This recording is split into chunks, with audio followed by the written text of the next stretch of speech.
Ejercicios. Un transistor tiene una corriente de emisor de 10 mA y una corriente de colector de 9,95 mA. ¿Cuál es la corriente de base? Solución. Acá tenemos el símbolo del transistor NPN y la corriente del colector circula en este sentido, I sub C, la corriente del emisor I sub E, y la corriente de base lo tenemos acá.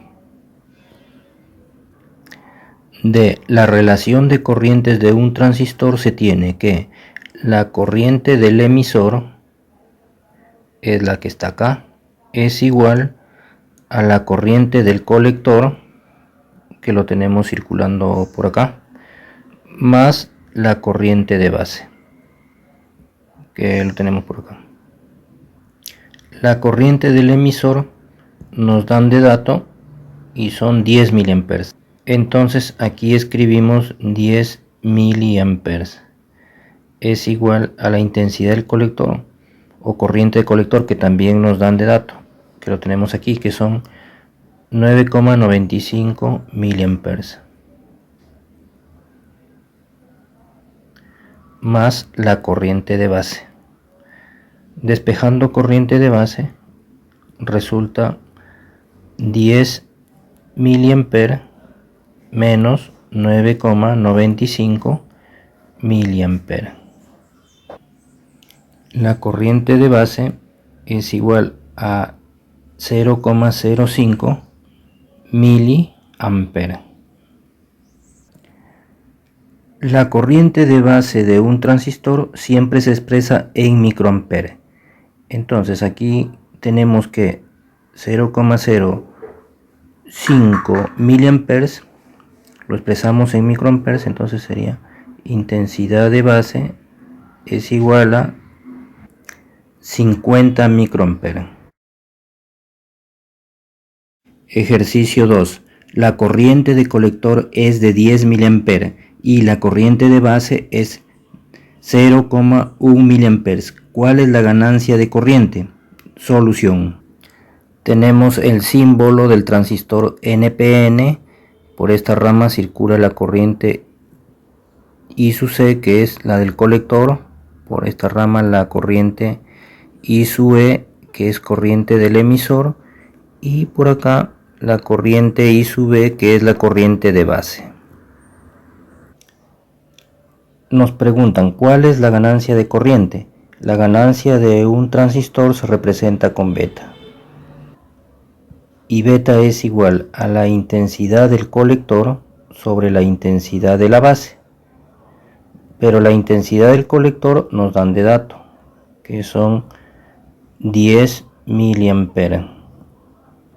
Y la intensidad o corriente de base también nos dan de dato, que es 0,1 mA. Entonces acá escribimos 0,1 mA.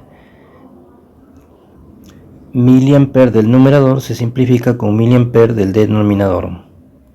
Y nos queda que beta es igual a 10 entre 0,1. Resultando beta es igual a 100. Beta representa la ganancia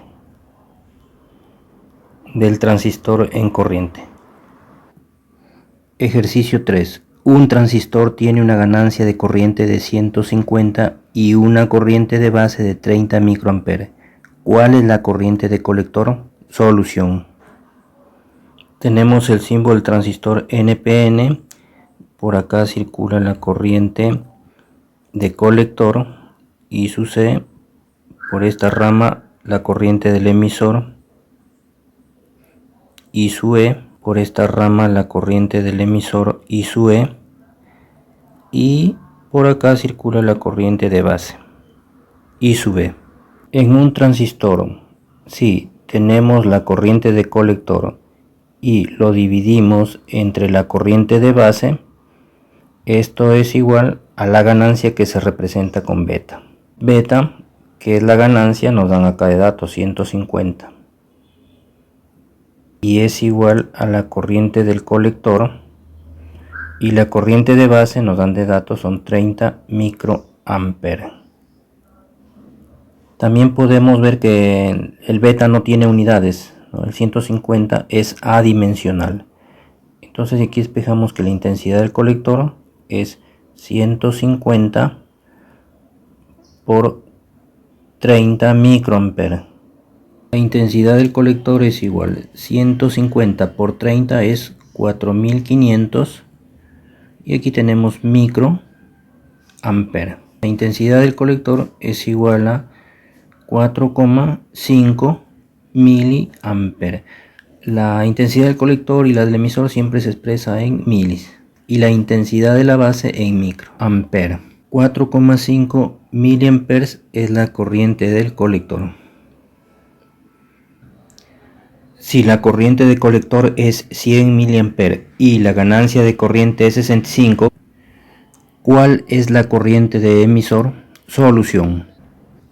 Tenemos el símbolo del transistor NPN, entonces la corriente del colector son 1100 miliamperes, nos dan de dato, aquí será 100 miliamperes es corriente del colector. La corriente del emisor circula por acá, no lo tenemos, y la corriente de base circula por acá. La ganancia beta es igual a 65, que nos han dado de dato. De la relación de corrientes del transistor tenemos que la intensidad del emisor es igual a la intensidad del colector más la intensidad de la base.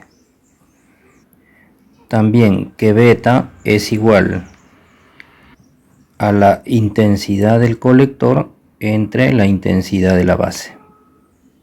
De esta ecuación, despejando intensidad de base es igual a intensidad de colector entre beta. Esta expresión de acá, que es intensidad de base, lo reemplazo acá. Entonces intensidad de base voy a reemplazarlo, ¿no? Entonces digo, intensidad de base es intensidad de colector entre beta, ¿no? Estoy escribiendo esta expresión, más la intensidad del colector, que es igual a la intensidad del emisor. Pero podemos expresarlo de la siguiente forma: intensidad del colector factorizando, significa que sacamos I sub c y escribimos 1 dentro del paréntesis más 1 sobre beta, y esto resulta ser igual a la intensidad del emisor. Reemplazando valores, intensidad del colector son 100 miliamperes, es dato, por 1 más 1 entre beta, beta es 65, que también es dato, y de donde resulta que la intensidad del emisor es igual al resultado de esta expresión, 101,54 miliamperes. Acá corregimos es 100 miliamperes acá. Ahí tenemos la intensidad del emisor.